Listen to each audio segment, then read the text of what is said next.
मित्रांनो, ही 4 उद्दिष्ट लक्षात ठेवा. नेहमी तुम्हाला जेव्हा कधी पंचवार्षिक योजनेवरती जेव्हा प्रश्न येईल तर तेव्हा तुम्हाला ही उद्दिष्ट द्यायची आहे. तर ही उद्दिष्ट तुम्हाला अशा प्रकारची लिहायची असेल.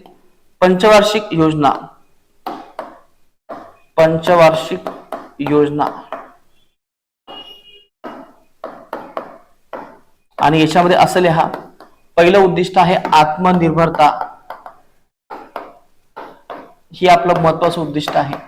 जेव्हा कधी तुम्हाला पंचवार्षिक योजनेवरती जेव्हा प्रश्न येईल तर तेव्हा ही डायग्राम तुम्हाला नक्की काढायची आहे. नंतर काढायचं इथे रोजगार निर्मिती,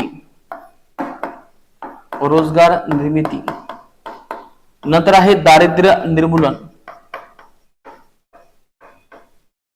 दारिद्र्य निर्मूलन.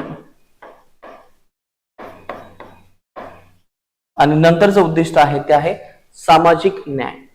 तर आता आपण हे समजून घेणार की याचा अर्थ काय होतो. आधी तुम्हाला हे पाठ हवे. मित्रांनो, जे मी तुम्हाला लिहून देतोय हे तुम्हाला तुमच्या वहीमध्ये व्यवस्थित लिहून घ्यायचंय, कारण की तरच तुम्हाला याच्यावरती रायटिंग करता येईल. तर लक्षात घ्या, पंचवार्षिक योजना किती आहेत तर ह्या 4 आहेत. कोणकोणत्या आहेत लक्षात घ्या. आत्मनिर्भरता, सामाजिक न्याय, दारिद्र्य निर्मूलन, रोजगार निर्मिती. तर याच्यावरती तुम्हाला प्रॉपर हे उद्दिष्ट पाठ करायचे आहेत. आता लक्षात घ्या